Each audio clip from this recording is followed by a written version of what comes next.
क्या आपको पता है कि देवता की तरह पूजी जाने वाली गाय पर क्रोधित होकर एक बार माता पार्वती ने गाय माता को श्राप दे दिया था।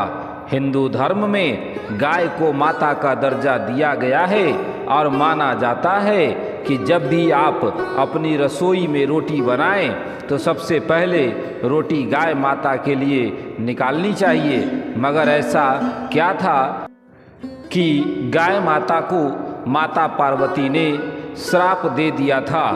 आइए जानते हैं तीज कथा के बारे में। नमस्कार साथियों, हमारे चैनल पर आपका स्वागत है। हमारे चैनल को सपोर्ट, लाइक, शेयर और सब्सक्राइब जरूर करें। एक समय की बात है, भगवान शिव और माता पार्वती समुद्र किनारे घूम रहे थे। तभी भगवान शिव के मन में माता पार्वती के साथ शरारत करने की सूझी। समुद्र किनारे घूमते घूमते अचानक भगवान शिव अदृश्य हो जाते हैं और माता पार्वती भगवान शिव को अपने आसपास न पाकर परेशान हो जाती है। माता पार्वती काफ़ी समय तक भगवान शिव की प्रतीक्षा करती है और इंतजार करते करते शाम हो जाती है और भगवान शिव के न लौटने पर अब माता पार्वती व्याकुल हो जाती है। दरअसल जिस दिन भगवान शिव माता पार्वती को परेशान करने के लिए गायब हुए थे, उस दिन तीज की तिथि थी। अब भगवान शिव जब रात तक भी नहीं लौटे तो माता पार्वती ने समुद्र के तट पर ही रेत का शिवलिंग बनाया और कुछ पूजा सामग्री के साथ पूजा करना शुरू किया। पूरी रात माता पार्वती ने भगवान शिव के लिए निर्जला और निराहार व्रत रखा। ये सब भगवान अदृश्य होकर देख रहे थे, मगर माता पार्वती के साथ ठिठोली करने के चलते वे माता पार्वती के सामने नहीं आए। अब सुबह होने पर भी जब भगवान शिव माता पार्वती के समक्ष नहीं आए तो माता पार्वती ने रेत के शिवलिंग और पूजा की सामग्री को समुद्र में विसर्जित कर दिया और फिर थोड़ी ही देर बाद भगवान शिव भी माता पार्वती के समक्ष आ गए।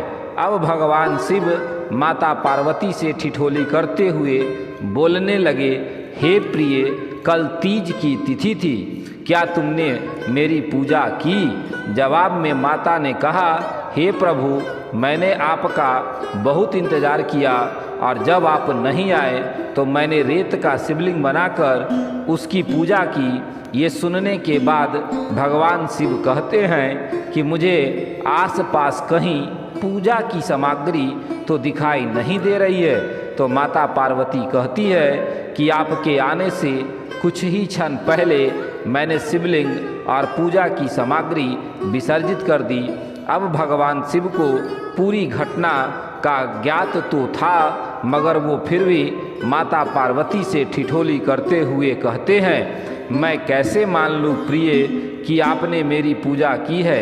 क्या आपके पास इसका कोई प्रमाण या कोई साक्ष्य है? अब माता को ये ज्ञात हो जाता है कि भगवान शिव उनके साथ मजाक कर रहे हैं, लेकिन वो भी उनके मजाक में उनका साथ देते हुए पास में खड़ी गाय को अपनी साक्षी बताती है। माता पार्वती ने गाय माता से पूछा, हे गाय माता, भगवान शिव को बताइए कि क्या मैंने तीज की तिथि में भगवान शिव की पूजा की थी? जवाब में गाय माता अपना सिर हिलाकर मना करती है। इस वाक्य के बाद माता पार्वती भगवान शिव के सामने बिना किसी कारण झूठी साबित हो जाती है और क्रोधित होकर माता पार्वती गाय माता को श्राप देती है कि भले ही तू दिव्य जन्मा है और संसार के लिए कल्याण के लिए तेरा जन्म हुआ है, लेकिन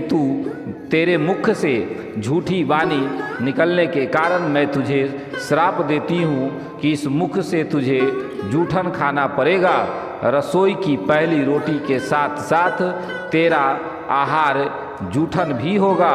जब माता पार्वती ने गाय माता को ये श्राप दिया, उसी के बाद से माता के रूप में पूजे जाने के बाद भी अच्छा आहार मिलने के बाद भी गाय माता को जूठन खानी पड़ती है